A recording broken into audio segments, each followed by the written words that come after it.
So a few months back I wrote a really shitty Anastasia AU idea. Ignore it now, here's the new one.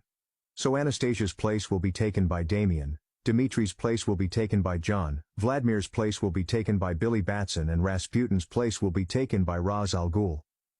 Damien doesn't remember much before arriving at the orphanage, but the very small snippet he does remember was of a young boy who shoved him through a door, before closing it shut, and the panic he felt for that boy's safety. The last thing he remembers isn't a memory, more like a voice repeating numbers in his head. 1047. He doesn't know what it's for, but it's annoying. Before long Damien ages out of the orphanage. He travels around a bit before meeting John and Billy. And begins to learn about the pair. Like for example, John was also looking for his family until an article by his father hit his town. It declared him dead. He stopped looking after that. Whereas Billy, he's always been a street kid, and is the reason why John was able to survive on the streets for so long. However, John decided, in retaliation for his father declaring him dead and the Wayne's royal seal confirming it, decides to scam them since they were still looking for the lost prince. John knew the prince the best and Billy had connections, wouldn't be hard to pull off.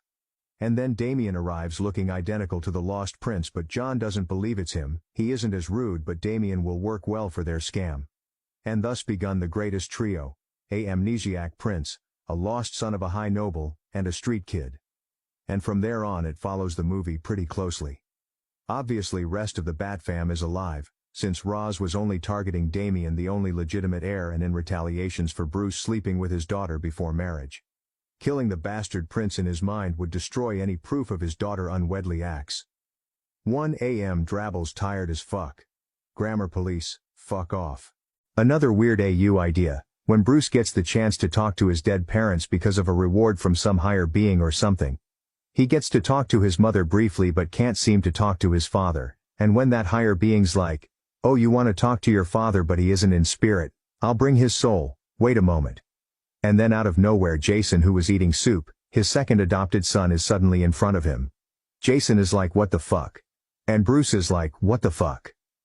Both for different reasons. One, Jason spilt his soup and was suddenly summoned, and somehow Bruce is right in front of him and he's still pissed at him from patrol. Bruce is like, what the fuck? Because why has Jason appeared when this higher being said, "I'll let you talk to your father's soul"? Your father's soul is here. Jason blinking, what the fuck is going on? The higher being, I have given Batman the reward to talk to his mother's spirit and now you of his father's soul. Jason, trying to process shit, looks at Bruce then back at the higher being. Nah. You fucked up. Bruce is my adopted dad. I don't look that bad where one could think I'm old enough to be his dad. After everything was explained, Bruce drives the Batmobile home and Jason eating his cold soup in the back, neither talking about the revelations. If I knew this was... Bruce was gonna say something but Jason cuts him off. Shut the fuck up, I'm trying to eat my soup in peace and process this fucked shit. I mean, resurrection yes, but reincarnation, that's some bullshit. I think you got scammed by a higher being, Bruce. It's 2 a.m, I should be asleep, but fuck off, grammar police. I saw some Dragon Bruce AUs and I love them. So here's my take. Bruce never knew he was a dragon. It wasn't until Constantine made a comment about it expecting him to know. Apparently, his parents were dragons. Constantine can't say if they were good or bad, just a majority of dragons hate humans. See them as lesser beings. But what he can say is that his parents had a shit ton of magic, if whatever's been keeping Bruce concealed is to go off by. Constantine also explains that most magic users don't kill dragons, since oftentimes killing a dragon activates a curse. Constantine jokes, not really joking, that the reason Gotham is so cursed is probably that his parents' death actually led to one activating. He tells Bruce he won't be sure what will happen if the concealment that's been keeping Bruce's dragon form at bay ever stops. For one, all those locked up emotions and instincts could lead to him killing his entire family, or worse, everyone in Gotham. Or he could forcibly take over Gotham, since he might see it as his right, his property, his domain. So now Bruce has to deal with that, trying to come up with contingency plans for himself. He's even surprised Alfred wasn't even aware of his parents' true nature. But until he figures out more, he will keep it under wraps from the rest of his family. And that's my shitty nearly 1 a.m. drabble. Fuck off, grammar police. Stupid AU, but absolute Batman and normal Batman swap places. So now you got absolute Batman, who was born in 2004, which makes him what? around the same age as Tim but younger than Dick and Jason. And while Tim is trying to figure out everything that makes their worlds different, he asks about the Batcave, which confuses Bruce because his base is on top of an abandoned construction site. So out of curiosity, Dick asks about the Batmobile. What's Batman without his Batmobile? Only to find out it's a giant-ass mining truck. Now everyone's confused, like why would Bruce pick equipment in places like that? However, unlike them, Jason has an epiphany. Something none of them would ever even consider for an alternative version of Batman/Bruce. You're not rich? Jason asks in doubt laced in his voice. And Bruce raised an eyebrow. Am I supposed to be?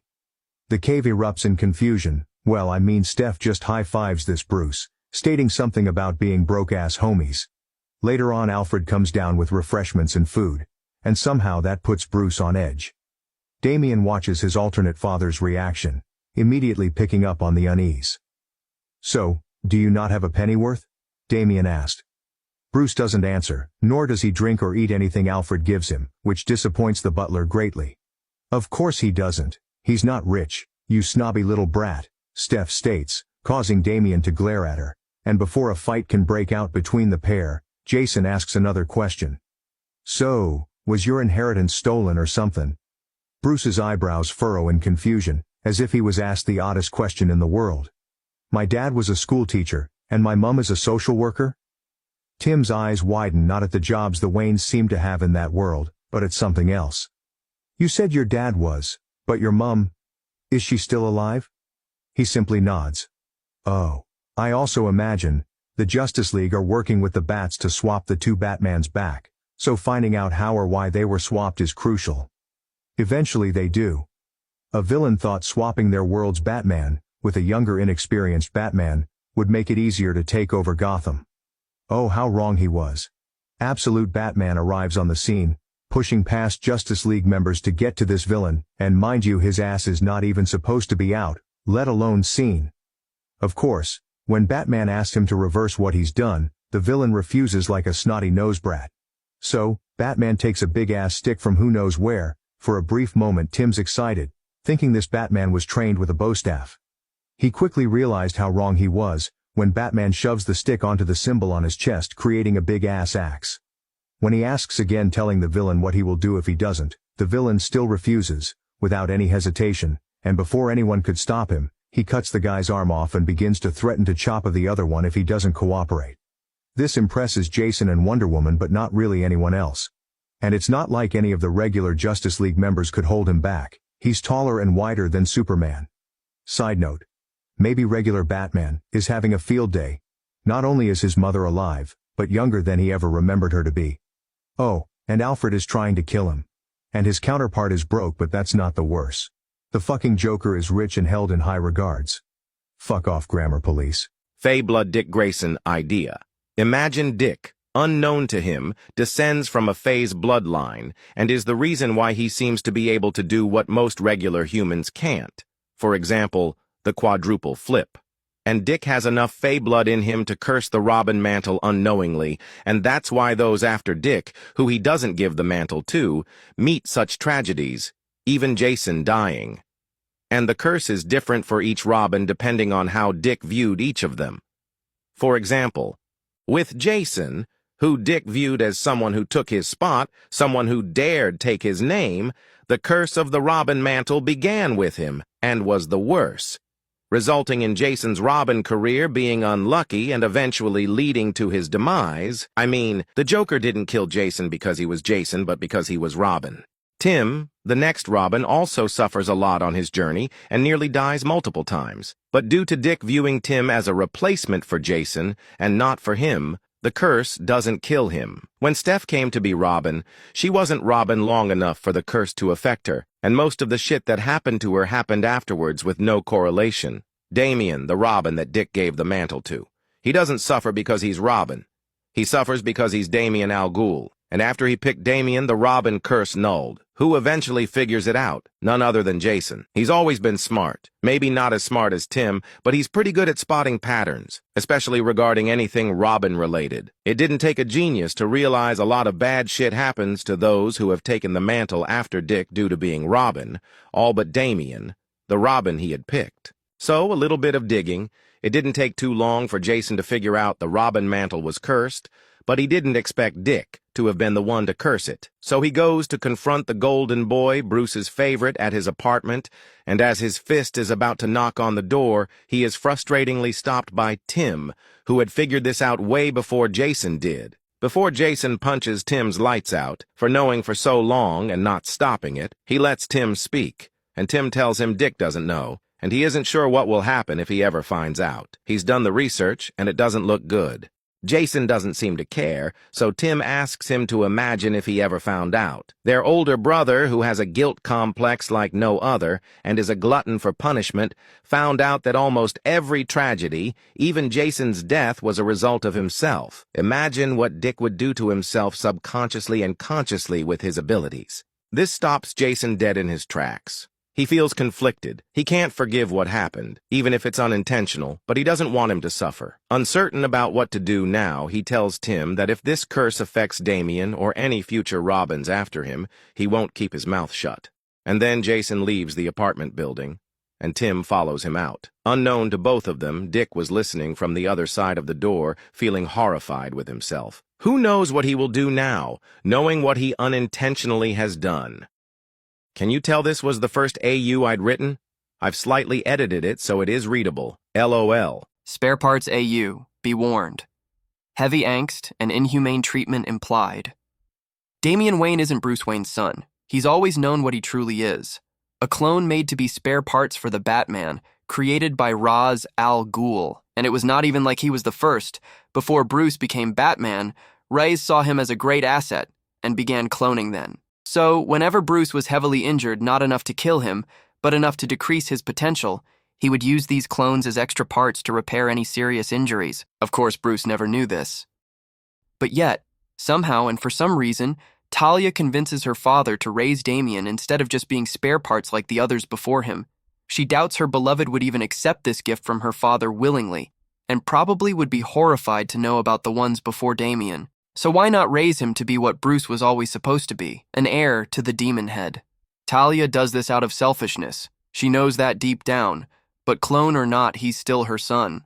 She takes him to be trained by Batman, a lie she told her father.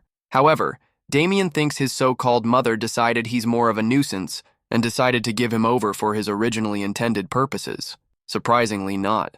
He keeps up his mother's lie that he's Batman's son, too scared of what might happen if anyone finds out the truth. He attacks Tim not only out of jealousy, but fear. He is the closest to figuring it out. Unfortunately, one way or another, it was going to be revealed. So when he steps through a Zeta tube, it says recognize. Batman. Kind of brothers AU. Dick and Bruce find out they're technically brothers after Jason dies. And this is because Bruce begins to make medical records to be kept up to date every 6 months mandatory. And in the earlier years, he didn't really do that with Dick. So due to this, they both learn the man Dick believed to be his father wasn't his father due to him being infertile, meaning his parents decided to use a sperm donor. Guess what? Bruce's father was one, making him Dick's biological father. This also explains why Dick was so easily given into Bruce's care. Yet on another note, the jokes about them being brothers by DCF workers now aren't all that funny. This isn't ever really brought up again. They got other shit to worry about and Jason's death to grieve. However, that's until Tim brings it up, somehow finding out. And all Batfam members are confused, especially Jason. Nope, not brothers. Well, technically, genetically we are, but no, Dick explained awkwardly. Jason laughed. No wonder Golden Boy's the Golden Boy. Cass signed. Uncle. Dick's eyes widen, shaking his head and repetitively flinging his arms dramatically. No, brother. Also, I know it doesn't make sense comic-wise, but it's fan fiction, people. Thanks. So I want to write an Invincible reincarnation AU, where Dick is the reincarnation of Mark and Jason is the reincarnation of Oliver, but they don't know it yet. So if you haven't read the comics or watched the TV show on Invincible, spoilers ahead. It starts when Mark briefly dies when Thrag kills him. Plot twist: Eve wasn't supposed to bring back Mark, so when she does, Dick's body begins to slowly disintegrate right in front of the Bat family and other heroes. Dick is just as freaked out because he doesn't remember yet. He calls for his father, for Bruce. He watches Bruce race for him, but it's too late. His hands just catch the ashes of Dick Grayson, his son. And yet with a gasp, Mark wakes up and he remembers everything. Despite that, he can't even look at Eve, the woman he had loved. A part of him feels like he's lost everything again. So a small part of him resents her, even though what she was doing was out of kindness and love for him. It was minutes for them, but years for him. He had everything he ever wanted to be as a hero. He distanced himself from his mom, his father, from everyone. He feels like he doesn't know them, and he feels more like Dick Grayson than he is Mark Grayson. He knows one thing for sure. He's going back to Gotham. Of course, he's going to bring Debbie over, and if Oliver was revived, he would have brought him over too. But before he does that, he has to readjust to having powers again, and convince Cecil about opening a portal to another dimension. Convince him it isn't for his own selfish reasons, when it is, but for the better of Earth. When he does come back, apparently Darkseid had decided to show his ugly mug. Dick, without hesitation, without even a thought, speeds through, slamming himself into Darkseid, making him bleed. Which shocks Darkseid briefly before the new god smirks wickedly. He hasn't had a fight this entertaining for a while. At some point, he manages to weaken Darkseid before demanding Cyborg to open a boom tube. Cyborg is hesitant until Dick commands him again, and he does it. Dick slams Darkseid through the boom tube, and when he turns around to greet the family he missed, he's suddenly tied up with Wonder Woman's lasso. Dick's eyes widen. They see him as a threat. Of course they do. He's an unknown right now. Speak of your intentions, Wonder Woman demands, and under the lasso he does. I just wanted to come home. And that's where I end this little AU idea for now. Also, reincarnation does not obey the laws of physics, space, or time. A snatched canary AU. Stephanie Brown is secretly the daughter of Green Arrow and Black Canary. They didn't abandon her, by the way. It's more like they were told the baby didn't make it, which is a lie. The villain who set this up also requested that the baby needed to be terminated, but the goon couldn't do that. It's a friggin' baby. So he drops it in Gotham. That way he doesn't get his own hands dirty. Besides, the city will kill it either way, so job done. And Steph has no clue about this. Why would she? One, she doesn't let Bruce ever take her friggin' DNA, the creep. And because she's also from a poor part of Gotham, it's not like her family ever had the money for hospital visits either. So any doubts about her family never came up. Until one day things were brought into question when she came across her birth certificate. It was forged. Would she have even been able to tell if she hadn't become a vigilante? Probably not. So she asks her mom, who comes clean, that they found her abandoned, seemingly left for dead. Steph doesn't know which upsets her more, finding out she was most likely left for dead or the whole adopted jokes now apply to her too. So who are her real parents? Does she even want to know? Poor Steph. Kind of a dark little idea. Imagine if Injustice Superman never knew Captain Marvel was a child, who was turned into an adult with one word. So when he lasers him and Captain Marvel dies, so does the wizard's magic, and he reverts to his true form, that of a child. So now Superman has to deal with the fact he's killed a child, a line he thought he would never cross, a child he's met before, a boy he interviewed as Clark Kent to bring justice to those being treated poorly in foster care, an act he can't undo. Late night drabble.